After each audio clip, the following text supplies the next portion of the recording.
കോഴിക്കോട് താമരശ്ശേരിയിൽ ഷിബിലയെ ഭർത്താവ് വെട്ടിക്കൊലപ്പെടുത്തിയത് സ്വബോധത്തോടെയെന്ന് police.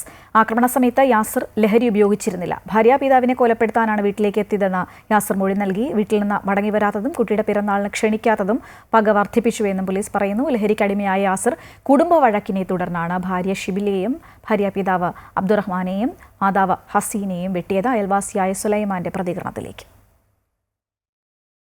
Police ശരിക്കും ഇതിന് നടപടി എടുത്തിരുന്നെങ്കിൽ ഈ കൊച്ചു മരിക്കില്ലായിരുന്നു. ഇതിൻ്റെ യഥാർത്ഥ അതാണ്.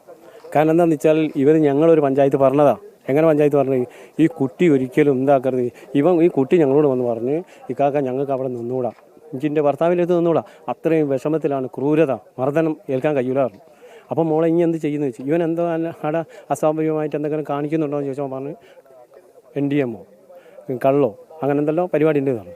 മോളെന്നാൽ ഇനി പോണ്ട, എൻ്റെ ഉപ്പാണിത്, ഉപ്പാൻ്റെ അടുത്ത് നിന്നോന്ന് പറഞ്ഞു.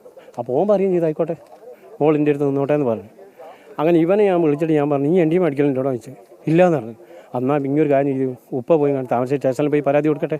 പരാതി കൊടുത്തതിന് ശേഷം അവർ വിളിച്ചിട്ട് ഇവനെ നിങ്ങൾ അങ്ങോട്ടും ഇങ്ങോട്ടും ഇനി മഹല്ല് കമ്മിറ്റിക്കാരെയും കൊണ്ടുപോയിക്കോളി, അവിടെ കൊണ്ടുപോയിട്ട് തീരുമാനിക്കാം, എന്നിട്ട് പോലീസ് പറയുന്നത് പോലെ കാര്യങ്ങൾ ചെയ്തോളിന്ന് പറഞ്ഞു.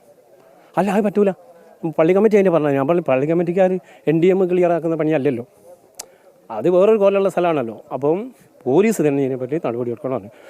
ഇവർ അന്നപ്പോൾ തന്നെ പോയിട്ട് ഈ പാപം പോയിട്ട് എന്ത് ചെയ്ത് ഒരു അപേക്ഷ എഴുതി കൊണ്ട് കൊടുത്തു. അത് കൊടുത്ത് കഴിഞ്ഞിട്ട് ഇവനെ വിളിക്കുക. ഇപ്പം പറയുന്നവർ ആദ്യം ഉമ്മാനറുത്ത ചങ്ങാതിൻ്റെ കൂടെ ഉള്ളവനാണ് ഇവനെന്ന്. അന്നപ്പം പിടിച്ച് ചോദ്യം ചെയ്തിരുന്നെങ്കിൽ ഇത് രക്ഷപ്പെടുമായിരുന്നു. അത് ചെയ്തില്ലല്ലോ. അപ്പോൾ ചെറിയ ആൾക്കാർ സാമ്പത്തികം കുറഞ്ഞ ഒരു സ്റ്റേഷനിൽ പോയി പരാതി പറഞ്ഞാൽ അത് വേണ്ടുന്ന രൂപത്തിൽ വില വെക്കുന്നില്ല. അങ്ങനെ നമുക്കിത് കാണേണ്ടി ഉള്ളൂ. അവർ നല്ലോണം വിളിച്ചു കൊണ്ടുവന്ന് കണ്ട് ആ ചെക്കനൊന്ന് പേടിപ്പിച്ച് ചോദ്യം ചെയ്തില്ലെങ്കിൽ പറയായിരുന്നു അല്ലേ. അപ്പോൾ ഇതിങ്ങനെ കൂടി വരികയാണെങ്കിൽ ഇതിനൊരു മാർഗം, സ്വന്തം പറഞ്ഞാൽ അവനവൻ്റെ മക്കൾ വൈകുന്നേരം വീട്ടിലേക്ക് കയറി വരുമ്പം എരുത്തേക്ക് പോകാൻ പറ്റാത്ത അവസ്ഥയിലേക്കാണ് വരുന്നത്. കാരണം ഇവർ ഏത് കോലത്തിലാണ് വരുന്നതെന്ന് അറിയുന്നില്ലല്ലോ. ഇതിന് എന്തെങ്കിലും ഒരു തട ഇട്ടിട്ടില്ലെങ്കിൽ ഈ നാടിൻ്റെ കാര്യം വളരെ വിഷമത്തിലാണ്.